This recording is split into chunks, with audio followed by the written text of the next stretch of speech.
ఉన్నది ఇదంతా మండల రిపోర్టర్లు కానివ్వండి, చీఫ్ బ్యూరోలు కానివ్వండి, ఎవరికి కూడా ఒక సాలరీ, ఒక మేనేజ్మెంట్, ఒక సిస్టంలో ఒక సాలరీ ఫిక్స్ చేయాలి. నాకు తెలిసినంత వరకు కొంత కొన్ని పేపర్ల వాళ్ళు జీతాలు కూడా ఇస్తలేరు, అది బాధాకరం.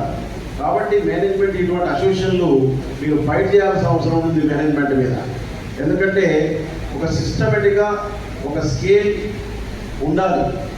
ఒక రిటైర్మెంట్, ఒక పెన్షన్, ఒక పద్ధతిగా మాత్రం లేదు. నాకు తెలిసినంత వరకు ఐమేబీ రాంగ్, ఒక అనావరేజ్గా ఉన్నట్టు అనిపిస్తుంది పత్రికా వృత్తి. దీన్ని సిస్టమేటిక్గా చేసే అవసరం ఎంతైనా ఉంది. దీనికి యూనియన్లు పాటుపడాలి.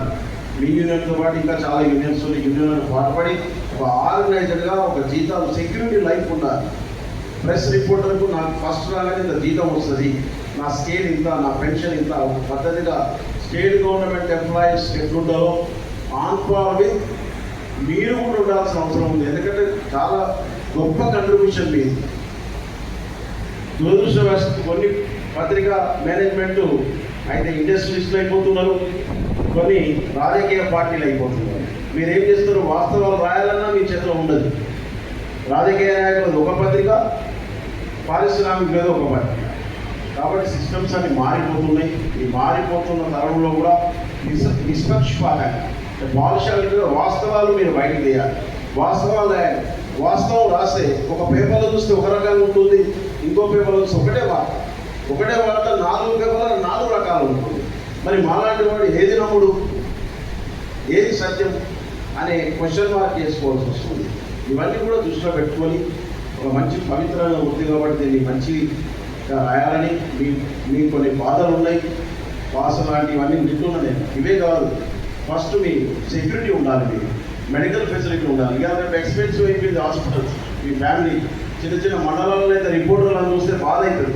వాళ్ళకి ఏ ఫెసిలిటీ ఉండదు. బాబు బ్రహ్మాండంగా మాట్లాడుతారు. హైదరాబాద్ సిటీ నగరం వేరు, చిన్న మండల హెడ్ క్వార్టర్లలో వాళ్ళని చూస్తే బాధ అవుతుంది. వాళ్ళ గురించి కూడా యూనియన్స్ ఆలోచించాలి. యూనియన్ ప్రెసిడెంట్లు, యూనియన్స్ అన్నీ మండలంలో స్ట్రింగర్స్ గురించి, స్టాఫర్స్ గురించి వాళ్ళు ఆలోచించాలి. కాబట్టి ఈ అవకాశం ఇచ్చిన రమణారావు గారికి నిజంగా ఒక మంచి కార్యక్రమం, జర్నలిస్ట్ కార్యక్రమం అంటే నాకు ఒక గౌరవం. జర్నలిస్ట్ అంటే ఏ వార్త ఇవాళ ఎలక్ట్రానిక్ మీడియా వచ్చినా, ఇక ఏదో ఇంటెలిజెన్స్ వచ్చినా, ఏది వచ్చినా కూడా వార్తలే చూసేది ప్రజలే. ప్రజలకు వాస్తవాలు తెలియాలంటే మీరే దానికి సారథి.